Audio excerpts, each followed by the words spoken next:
I wanted to talk about how wingmen were represented in the game. So at this point in the war, new Soviet pilots showed up at the front with 20 to 30 hours or less total flight time, let alone in their aircraft. Some Soviets would show up having just basically learned how to take off and land with no tactics training at all. So, as a wingman for the Soviets during Stalingrad, it wasn't so much your job to cover the lead, it was to help your wingman survive. The leads in the game here, they're basically showing the new guys what to do. At the time, most Soviet aircraft didn't even have radios. So giving instructions at distance wasn't possible. And so the new guys learned by example. They learned by following the lead and seeing what they do. And so it was the lead's job to try to keep them out of trouble and not put them into terrible positions. So let's say that we rolled, the Germans were flying a mission, and we rolled for the 239th Squadron, and it was to draw 4 aircraft. So the first thing we drew was the wingman counter. So every Soviet IAP has a wingman chit. And whenever you draw that chit, that means that the next 2 pilots drawn, so we rolled for 4, so the next 2, oh good, we got an ace and a green. So the highest one becomes the lead, and the second one becomes the wingman, and that counts as 1.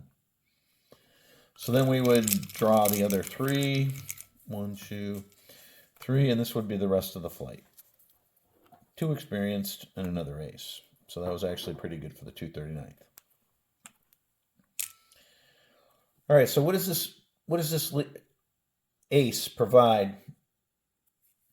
Okay, say they were going to be attacked by this Italian 202, MC 202. An ace provides a -2 on the die roll. So if he were to roll an 8, -2 would be 6, so he would only get 1 hit instead of 2. If he were to roll a 6, -2, it'd be a 4, so it would be a miss. So the more experienced your lead, the less trouble your wingman's going to get to. Makes sense. So a veteran pilot would be -1, an experienced pilot would be 0, and if you ever ended up with 2 green, the blind leading the blind, chances are they're going to get themselves into bigger trouble. So that would be unfortunate, but it's the AI. A human player would never put those 2 together. So it would be the AI. So how does this come into play? When I say it's the AI, as the Axis player, most of your missions have either 3 or 4 fighters with the option, if you get 3, to take a extra fighter from cost you mission points.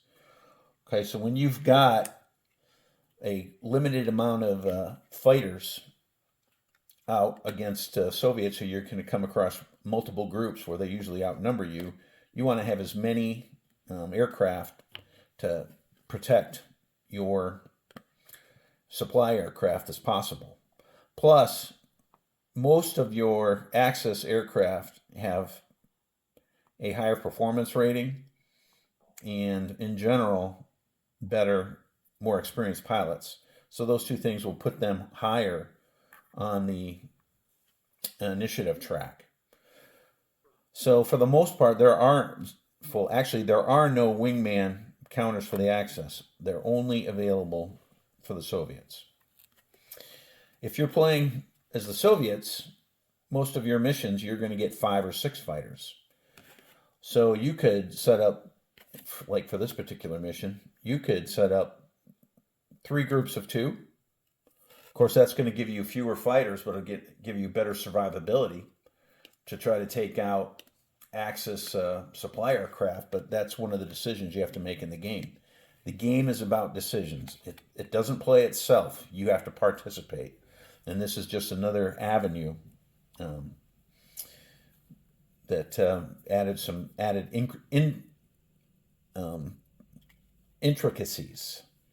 As a Soviet, if you have mission points, you can purchase a random wingman counter and add that to any draws that you get. So it's not going to be, obviously it's not going to be in the AIP that you're controlling, but if you're drawing IL2s or some other squadrons to assist you, this would help basically double the chances of drawing, increasing your defensive capability and your aircraft count. Also in the game, dogfight cards come into play. So here, this defensive split, you've got to have a wingman, and if someone's attacking you, the lead will break off and he'll take a shot trying to protect his wingman. Right? Or, in some instances, you can, if you're higher, you can have both aircraft attack. So the dogfight cards give a little bit more flexibility to the wingman. So just wanted to talk about that real quick, and hopefully that helps.